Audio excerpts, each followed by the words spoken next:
In today's Pravachan, I wish to shed light on the profound truth that Nama, or the divine name, is not merely a sound, but the very essence that evokes and reveals the form, or rupa, of the divine.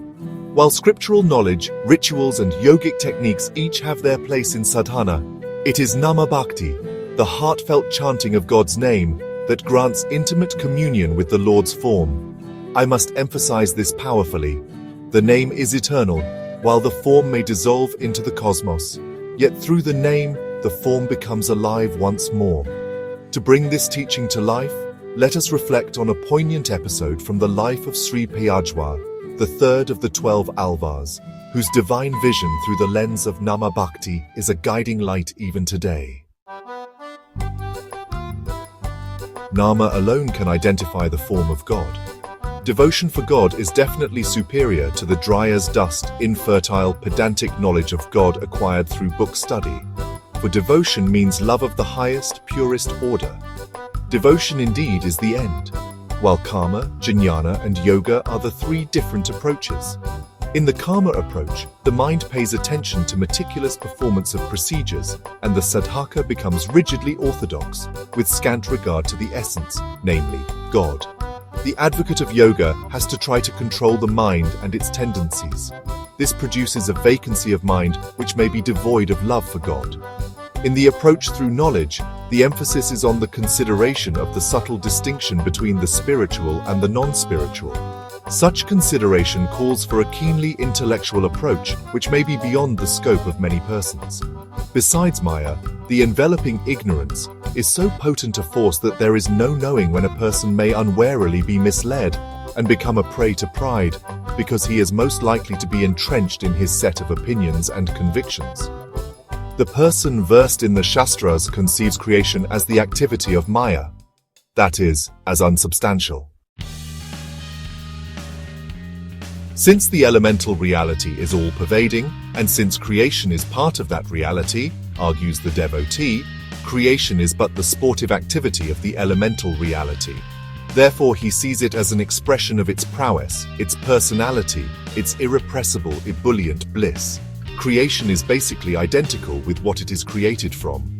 All the various forms that we see in nature are made of what we may term the original element or reality, just as different earthen pots are made by a potter from the same original clay.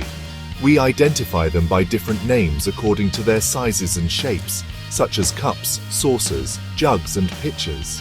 Similarly, the same God can be given different appellations according to the forms and deeds viewed by different persons. These eventually become traditional. Whatever the names used, the qualities, the forms, and the deeds ascribed are the manifestations of the same God. It is the name that raises the idea of form. The forms may eventually cease to be visible, but the name that remains forever. Nama thus transcends space and time. It is therefore truer than apparent forms. To recognize this ultimate truth is the purpose of spiritual quest. One day, during a torrential downpour in Kanchipuram, Peyazhwar was drenched and wandering in ecstatic devotion, continuously chanting the divine names of the Lord. He didn't seek shelter. Instead, he exclaimed, "Let the rains pour, let the winds roar. My mind has found its umbrella in the name of Narayana." Suddenly, amidst the storm, lightning flashed, and in that split second, he had a vision. There, standing between Lord Vishnu and Mahalakshmi, was a form of radiant beauty. A divine couple seated on the serpent Adisesha, smiling compassionately. That lightning moment brought him the vision that sages seek for lifetimes. This event is not merely poetic, it shows a deeper truth. It was Nama, the chanting of the Lord's name, that invoked the form. The divine form didn't appear due to philosophical argument or yogic posture. It appeared at the invocation of pure Nama-smarana, intense remembrance and love. Through that one flash, Peyazhwar composed the sacred hymns of Mudhal Thiruvandadhi, beginning with Thirukandan Ponmeni Kandan. I saw the divine. I saw the golden form. This moment captures the essence of the truth. Nama alone can reveal the form. Through today's Pravachan, I wish to share that Nama is not a crutch but a key, a divine force that transcends time, form, and intellect. Just as Peyazhwar's vision in the dark was ignited by his unwavering love for the name, we too are called to turn away from transient externalities and chant the divine name with faith.